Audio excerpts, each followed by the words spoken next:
Nakatalon pero imbis na likod, ulo at balikat ng kalahok sa high jump ang unang tumama sa lupa.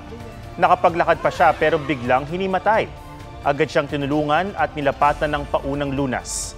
Nangyari yan sa palarong panlalawigan sa isang paaralan sa UP, Maguindanao del Norte.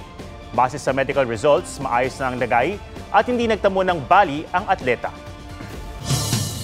Kalunos-lunos ang sinapit ng dalawang batang magkapatid sa Labason, Zamboanga del Norte. Natagpuan silang patay matapos matrap ng halos 3 araw sa loob ng sirang pickup. Naagnas na ng matagpuan ng magkapatid na lalaki na edad 5 at 6. Nakapagpa-blotter pa ina nila sa mga pulis bago madiskubre ang labi ng mga bata. Ayon sa mga pulis, naglalaro at nangunguha ng bayabas ang mga biktima. May kasama silang kalaro na umiyak dahil hindi nakakuha ng bayabas. Sa takot na mapagalitan, nagtago raw sa sirang pickup sa isang talyer ang magkapatid. Pero nalock sila sa loob. May mga palatandaan daw na sinubukan ng magkapatid na basagin ang salamin para makalabas, pero dahil tinted ang mga salamin, walang nakapansin na nasa loob sila. Paalala ng mga pulis sa mga magulang at nakatatanda, bantayang mabuti ang mga bata. Isang opisyal ng PNP ang kabilang sa mahigit 60 nasawi sa salpukan sa ere ng isang eroplano at military helicopter sa Washington, D.C. sa Amerika.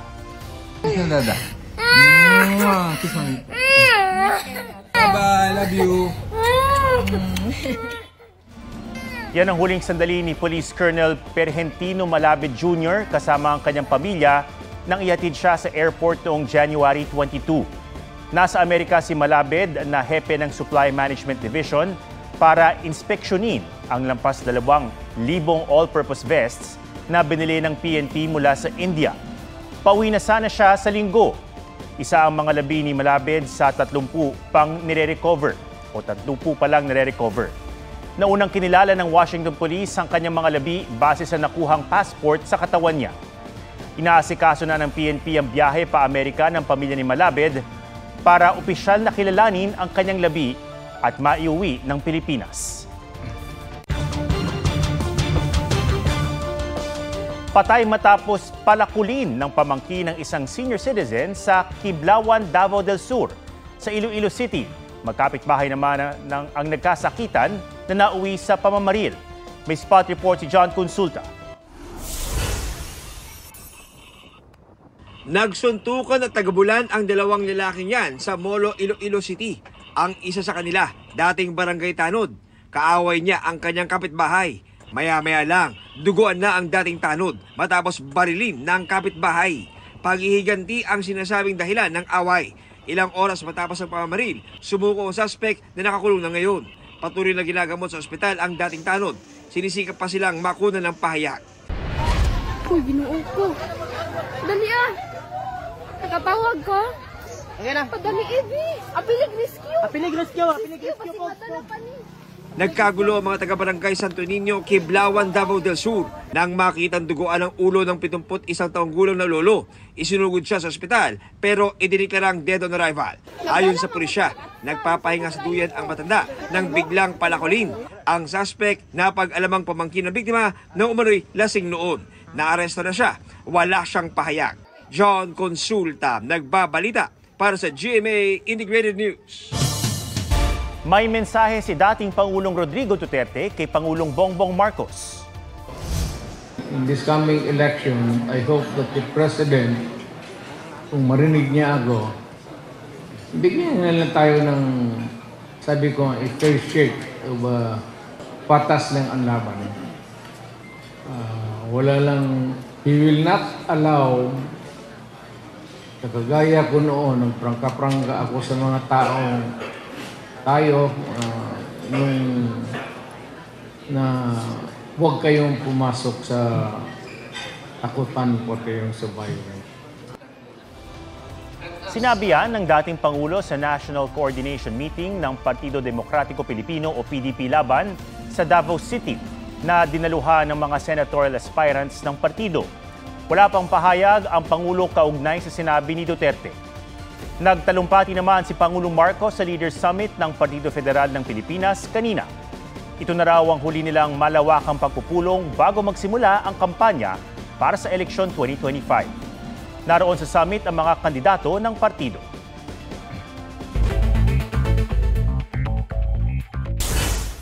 Mga tanim na broccoli at patatas sa Mangkayan, Benguet nasira dahil sa andap. Sa tindi ng lamig na balot ng yelo ang mga tanim na aanihin na sana sa Pebrero.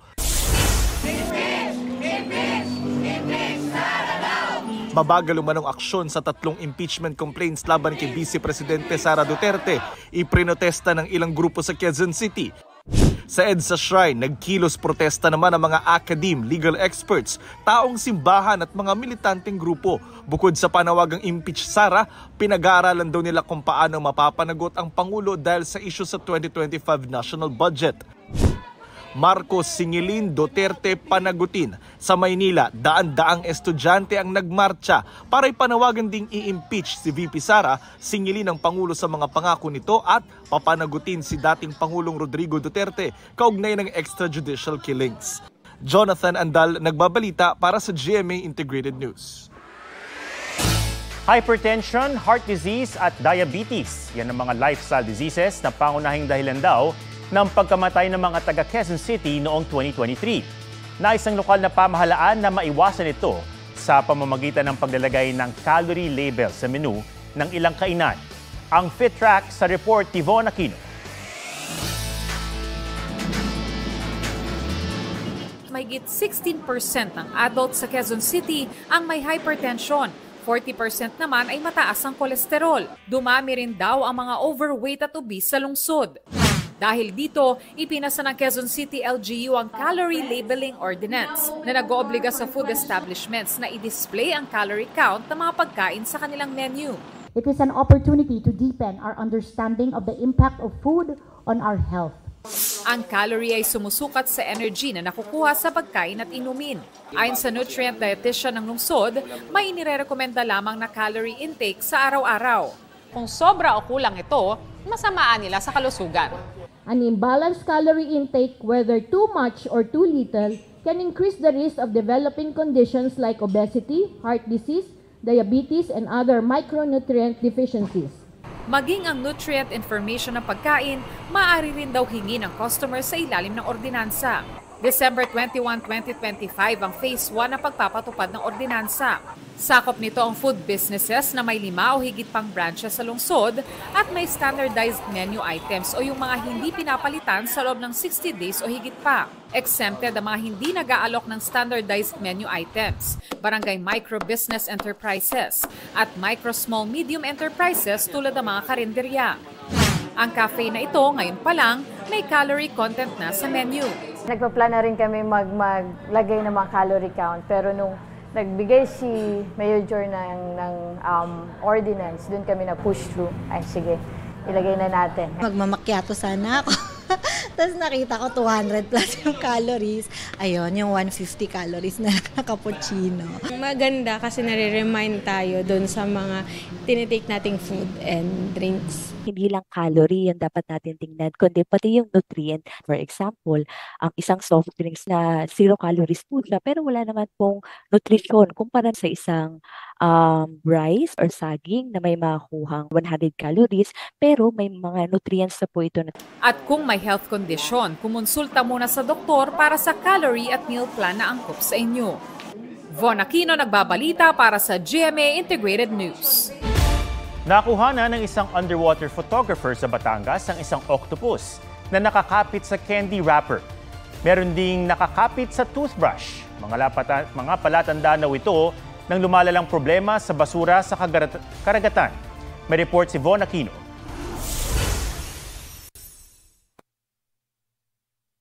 Isang klase ng octopus sa Hanau Bay sa Anilao, Batangas. Kuha ang larawan ng underwater photographer na si Wayne Jones nang mag-dive nitong January 25. May kakaiba raw napansin si Wayne sa Nautilus na madalas kumakapit sa mga dikya. It was Paper Nautilus on a plastic wrapper. I don't think it's harmful to the actual Paper Nautilus, but it just represents the situation of the amount of plastics that are in the ocean. Bukod sa plastic wrapper, kumapit din ang Nautilus sa toothbrush. Sa hiwalay na dive, nakakita rin daw si Wayne ng plastic na nakakapit sa isang seahorse. Sa tala ng Ocean Conservancy, aabot sa 8 million metric tons ng plastic ang itinatapon sa karagatan taon-taon. Ayon sa UNESCO, 80% ng marine pollution ay plastic, na kadalasan ay hindi natutunaw o matagal bago mawala. Ang tinatayang nasa 75 hanggang 199 million tons ng plastic ang kasalukuyang matatagpuan sa mga karagatan ayon sa United Nations Environment Program. Ang nakakabahala, nasa 36% ng mga plastic sa karagatan sa buong mundo nanggagaling sa Pilipinas. All I can do is take images and share them. It's not just a local issue. It's a national, global issue. And so that's why, everyone needs to get on board and pressure their governments to do something about what is happening.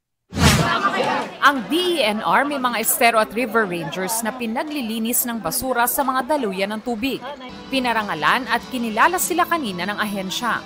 Ang inyong gawain ay higit pa sa pagtanggol at pagtanggal ng basura. Ito ay isang mapangyarihang deklarasyon ng pag-asa at pagpapasya. Hinimok din ng DENR mga komunidad na kumilos dahil ang pangangalaga sa kalikasan hindi lang tungkulin ng iilan. Ang pangangalaga ng kalikasan ay hindi lang trabaho kundi responsibilidad na nakahabi sa ating pamayanan at kultura. Von Aquino nagbabalita para sa GMA Integrated News. Pumanaw na ang isa sa pinakamalaking saltwater crocodile sa Pilipinas na si Pangil.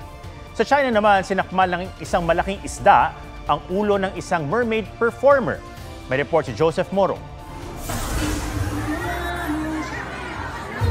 Very graceful na lumalangoy pataas sa isang aquarium ang mermaid performer na ito sa isang theme park sa Yunnan province sa China. Nagkalapit sila ng isang malaking isda na pinaniniwalaang sturgeon at sinakmal siya nito. Agad siya nagpumiglas at natanggal ang kanyang goggles. Ligtas naman ng kaahon ang mermaid performer pero nagtamo raw ang 22 anyos na Russian ng sugat sa ulo, leeg at mata. Rinig naman ang takot ng sigaw ng mga batang nanood ng show. Ayon sa ulat, binayaran lamang ng kumpanya ang performer ng nasa 5,000 piso bilang danyos. Ang sturgeon ay isang freshwater giant na kayang lumaki hanggang 20 talampakan at minsay umaatake sa mga tao. Going the sirens! Sa Iloilo City naman, makapigil hininga ang pagliligtas sa isang aso. Go, go, go, go, go, go, go, go! Tulong-tulong ang grupo ng mga kabataan para maiangat ang aso na nahulog sa kanal.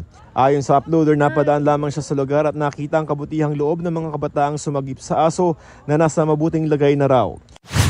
Pumanaw na ang isa sa pinakamalaking saltwater crocodile sa Pilipinas na si Pangil dahil sa organ failure dulot ng kumalat na cancer. Sa kabila ito ng isinagawang medical at surgical intervention. Si Pangil ay ilang taong nasa pangangalaga ng Davao Crocodile Park and Zoo. Joseph Morong nagbabalita para sa GMA Integrated News. Pambihirang liham ang natagpuan sa Vienna City Library Archives sa Austria. Nadiskubre roon ang isang sulat kamay na liham ni Dr. Jose Rizal. Ang 5 pahinang sulat ay may petsang June 1887 para sa Austrian journalist na si Johann Nordmann. Nabanggit ni Rizal dito ang kanyang nobelang Noli Me Tangere. Nakasaad rin dito ang komento ni Rizal sa anyay delightful novel na ibinigay sa kanya ni Nordmann. Pirmado rin daw ito ni Rizal. Nadiskubre ang liham noong September 2023 at kamakailan iprinisenta ito sa publiko ng Vice President ng Austro-Philippine Society. Pwede nang ma-access ang liham ni Rizal sa website ng Vienna City Library. Huwag magpahuli sa mga balitang dapat niyong malaman. Mag-subscribe na sa GMA Integrated News sa YouTube.